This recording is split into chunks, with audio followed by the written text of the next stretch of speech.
Good morning fighters. Welcome to Dhairyam institute. जैसा कि पिछली वीडियो में हमने नियोजन के जो अंग रहे उद्देश्य और नीति उनके बारे में बात की थी। इस वीडियो में जो नियोजन के अन्य जो अंग है मतलब अन्य जो तत्व है उनके बारे में बात करेंगे, जिनमें पहला क्या अपना कार्यविधि।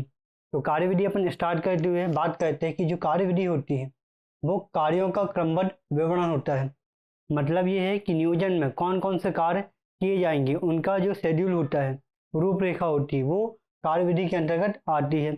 इसमें कार्यों को करने का तरीका मतलब किसके बाद कौन सा कार्य करना है उसको इसमें शामिल किया जाता है।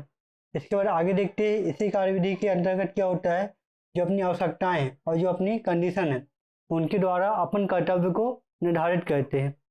मीन्स क्या हुआ, अपनी जो कार्यविधि है उसके अंतर्गत जो अपनी आवश्यकता है और जो अपनी कंडीशन है उन सभी का कॉम्बिनेशन मिला के अपन अपने कर्तव्य अपनी जो ड्यूटी होती है कौन कौन से कार्य अपन करेंगे उनकी एक श्रृंखला या एक श्रेष्ठ का निर्माण करते हैं। तो आज आगे देखते हैं अपन जो कार्यविधि होती है उनसे अपन को प्रॉफिट क्या क्या होता है। तो पहला अपना क्या है, कार्यविधि से क्या होता है, विचलन रहित कार्य होते हैं। मतलब क्या हुआ कि कौन कौन से कार्य अपन को करना चाहिए ये अपन को पहले से ही पता होते हैं, तो अपन कार्य के प्रति इधर उधर नहीं भागते। मतलब ये एक के बाद एक काम अपन करना यहाँ पर चालू कर देते हैं। जो अननेसेसरी अपना वर्क रहता है उस पर अपना ज़्यादा ध्यान नहीं जाता है। इसके बाद आगे देखते हैं कार्यविधि के माध्यम से क्या होता है, समयावधि में जो कार्य होते हैं वो अपने पूर्ण हो जाते हैं। कैसे हो जाते हैं, जैसे कि अपन को पता है कि कार्यविधि के माध्यम से क्या होता है, कार्य को अपन एक बार स्टेप बाय स्टेप क्या करते हैं उसको कवर करते हैं। तो स्टेप बाय स्टेप जब कार्य को कवर करते हैं तो इससे क्या होता है, अपन को जो अननेसेसरी कार्य होते हैं उसके ऊपर अपन ज़्यादा ध्यान नहीं देते या फिर उनको करते ही नहीं है। इससे क्या होता है, अपना टाइम मैनेज हो जाता है और जो जिस टाइम पे अपन ने अपना टारगेट अचीव करना चाहते थे या फिर जिस टाइम के लिए अपन ने अपना टारगेट सेट किया था काम का, वो काम अपन को कंप्लीट कम समय में हो जाता है। इसके बाद अपन आगे देखते हैं कि जो कार्यविधि होती है उसके अंतर्गत क्या करते हैं, अपन कार्यों की एक रूपरेखा बनाते हैं। मतलब कार्यों का एक शेड्यूल बनाते हैं कि किसके बाद कौन सा कार्य करना है और इस कार्य को समाप्त करने के बाद अपन अगले वाले काम को कैसे करेंगे। इस पर अपन आगे आते हैं कि जो कार्यविधि होती है उसके अंतर्गत अपन कार्यों का मापदंड भी करते हैं। मतलब जैसे कि कार्यविधि में क्या होता है, कार्य को अपन डिसाइड कर लिया और उसके लिए एक टाइम सेट कर देते हैं कि इस काम को इतने समय के लिए करना है। उस समय में कार्य अपन जब कंप्लीट कर लेते हैं तो उन कार्यों को कंप्लीट करने पे अपन को ये जज करने में आसानी मिल जाती है या फिर आसानी हो जाती है कि उस कार्य के लिए जो वर्क किया गया है वो सही था या नहीं था, या फिर उस कार्य को अपन माप सकते कि वो अच्छा हुआ कि नहीं हुआ है। इसके बाद आगे देखते हैं अपन तालमेल। कार्यविधि के माध्यम से क्या होता है कि वर्कर जो रहते हैं अपने अधीनस्थ वर्कर जो रहते हैं उनको पता चल जाता है कि कौन सा काम कैसे करना है और किसके बाद कौन सा काम किया जाएगा। इससे क्या होता है, इससे ये प्रॉफिट होता है कि जो अपने वर्कर है उनको एक ही काम के प्रति अट्रैक्ट किया जाता है। मतलब एक ही काम के प्रति उनको आकर्षित किया जाता है, जिससे क्या होता है उनको बीच क्या होती तालमेल बनता है। इसके बाद आगे देखते हैं आगे क्या है, नियंत्रण। मतलब क्या हो रहा है, कार्यविधि में क्या करते हैं अपन काम को शेड्यूल बाय शेड्यूल सेट करते हैं। इससे क्या होता है कि जो अननेसेसरी काम है वो काम होगा ही नहीं और क्या हो जाएगा, जो काम अपन करवाना चाहते हैं उसमें क्या होता है कंट्रोलिंग अपने हाथ में आ जाती है। इसके बाद आगे देखते हैं अपन कार्यविधि से क्या होता है, कार्यों के एकदम क्या होता है शेड्यूल बनाया जाता है। तो इससे जो काम हो चुका है उसको डन कर लिया जाता है, मतलब उसको टेक आउट कर लिया जाता है। इससे वो काम दोबारा ना हो। जैसे अपन ए बी सी काम था, ए काम करने के बाद अपन ए को टेक आउट कर लिए तो दोबारा अपन को उसी काम को करने का पता चल जाता है कि ये काम अपन दोबारा नहीं करेंगे। इसके बाद अपन आगे देखते हैं सावधानियों की बात करते हैं। तो कार्यविधि बनाते समय कौन कौन सी सावधानी अपन को रखनी चाहिए। जैसे पहला क्या हो गया, संख्या में कमी। तो जो कार्यविधि होती है उसमें जो कार्यों का निर्धारण किया जाता है उसकी संख्या क्या होनी चाहिए, एकदम लिमिट होनी चाहिए। मतलब लिमिटेशन से द्वारा होनी चाहिए, ना संख्या ज़्यादा होनी चाहिए ना संख्या कम होनी चाहिए। तो एकदम लिमिट में होना चाहिए, परंतु इतना ज़्यादा भी नहीं होना चाहिए कि बहुत ज़्यादा वर्कलोड हो जाए। इस पर आगे बात करते हैं। अगली सावधानी क्या, उसमें स्ट्राइट व लॉज। मतलब उसमें स्थिरता लाना और उनमें परिवर्तन करना, दोनों में संतुलन होना चाहिए।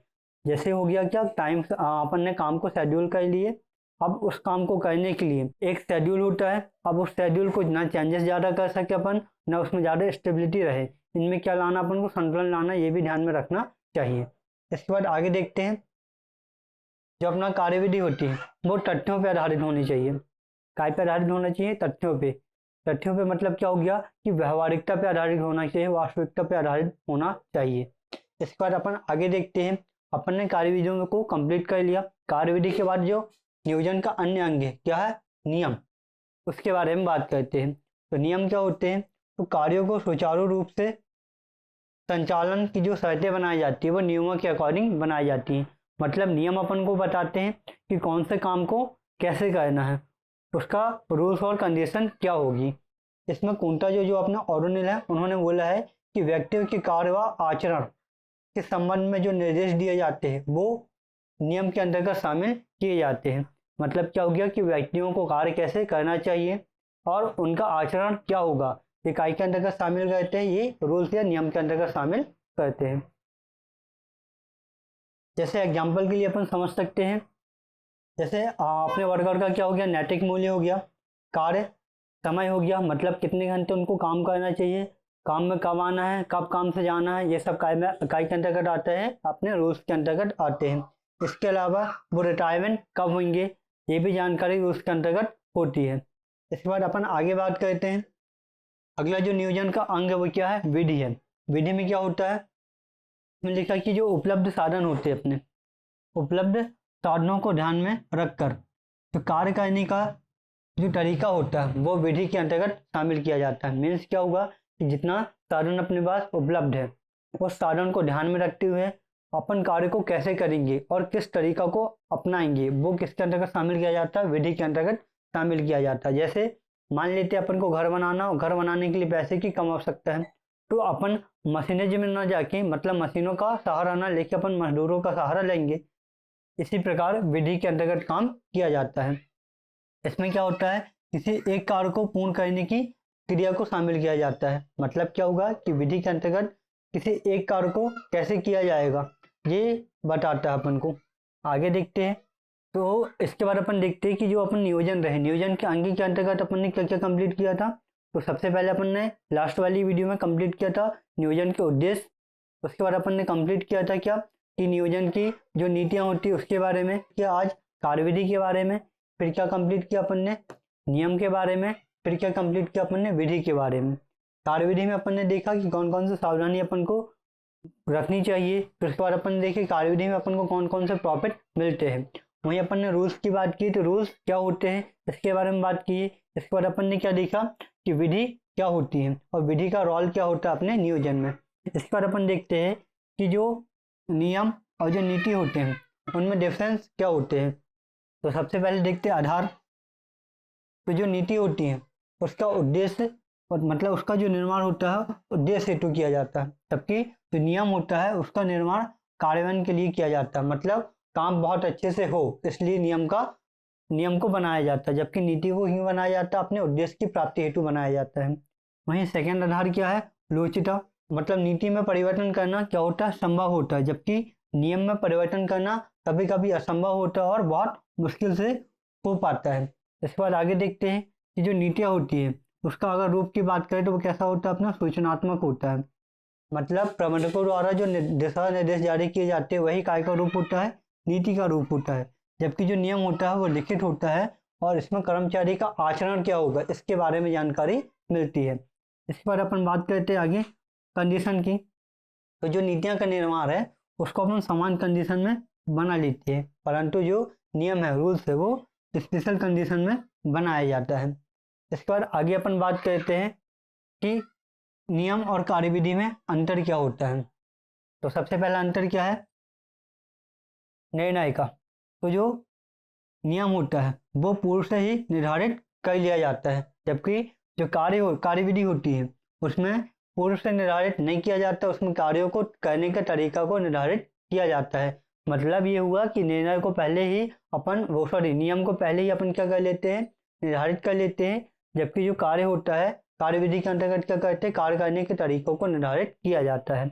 इसकर अपन क्षेत्र की बात करते हैं तो जो अपना नियम होता है उसका क्षेत्र क्या होता है? सीमित होता है। क्यों होता है? अगर कंपेयर इन दोनों की बात करते हैं तो नियम का क्षेत्र क्या होता है? सीमित होता है, जबकि कार्यविधि का होता है क्या? व्यापक। क्यों होता है? क्योंकि जो कार्यविधि होती है वो हर एक डिपार्टमेंट के लिए अलग अलग होती है। और हर एक डिपार्टमेंट उसको मतलब उसके अकॉर्डिंग क्या करता है, काम करता है। आगे बात करते क्या है कि दंड की। तो जो नियम होते हैं, अगर नियम का कोई क्या करता है, उल्लंघन करता है, तो उनको क्या किया जाता है, दंडित किया जाता है। जबकि कार्यविधि में ऐसा कोई प्रावधान नहीं होता है। इस पर आगे अपन बात करते हैं, जो अपनी कार्यविधि है और जो विधि है, इन दोनों में अंतर क्या होता है। तो सबसे पहला क्या है, महत्व की बात करते हैं। तो जो कार्यविधि होती है या फिर विधि देख लेते हैं पहले। तो विधि क्या होता है, विधि एक क्रिया के लिए होती है। मतलब विधि का उपयोग अपन एक क्रिया को कैसे करेंगे इसके लिए उपयोग में लाया जाता है। जबकि कार्यविधि क्या होता है, कार्यों के समन्वय बनाने के लिए यूज किया जाता है। मतलब कार्यों को कैसे किया जाएगा और कार्य करने में जो वर्कर होंगे उनके भी समन्वय समन्वय कैसे स्थापित किया जाएगा, उसके लिए अपनी कार्यविधि को उपयोग में लाया जाता है। इस पर अपन देखते हैं कार्य के बारे में। तो विधि जो होता है वो कार्य का तरीका बताता है, मतलब कौन से कार्य को कैसे करना है। जबकि कार्यविधि के अंतर्गत क्या किया जाता है कि कार्य का क्रम क्या होगा, कौन सा कार्य पहले करेंगे अपन और कौन सा कार्य बाद में करेंगे। इसके बाद अपन बात करते हैं क्षेत्र की। तो विधि के अंतर्गत क्या होता है, विधि का जो क्षेत्र होता है वो व्यापक होता है। क्यों होता है व्यापक, क्योंकि विधि एक काम से संबंधित होती है और जबकि कार्यविधि के अंतर्गत बहुत सारे ऐसे काम आते हैं, तो उन सबको लिए उस सभी कामों के लिए विधि का निर्माण किया जाता है। इसी कारण विधि का जो क्षेत्र होता है वो कार्यविधि से क्या होता है, व्यापक होता है। जबकि कार्यविधि का क्षेत्र क्या होता है, सीमित होता है। इस पर अपन बात करते हैं आगे विभागों की। तो जो विधि होती है वो एक विभाग से संबंधित होती है। कैसे एक विभाग से संबंधित होगी, क्योंकि विधि के अंतर्गत एक काम के लिए विधि का निर्माण किया जाता है और विधि जो होगी वो किसी एक पर्टिकुलर विभाग का होगा। जैसे अपन बात करते हैं विपणन विभाग। विपणन विभाग में भी काम क्या आते हैं, वस्तुओं का बेचना सेलिंग करने वगैरह का काम आता है। तो उनके लिए एक अलग विधि बनाई जाती है। मतलब क्या हो रहा था कि विधि का संबंध किसी एक डिपार्टमेंट से होता है, जबकि कार्य का संबंध कार्यविधि का संबंध क्या होता है, समस्त वह पूरे संपूर्ण डिपार्टमेंट से होता है। आज की वीडियो में हमने क्या कवर किया, हमने नियोजन के अंगों को कंप्लीट किया, जिसमें सबसे पहले अपन ने कार्यविधि देखी, उसके बाद फिर नियम देखा और लास्ट में क्या देखा, फिर विधि के बारे में देखा। इसके बाद अपन ने क्या देखा कि नियम और जो अपनी नीति रही उनमें क्या डिफरेंस है। इसके बाद अपन ने विधि और कार्यविधि में क्या डिफरेंस है उनके बारे में बात की, और नियम और कार्यविधि में क्या अंतर होते हैं उनके बारे में बात की।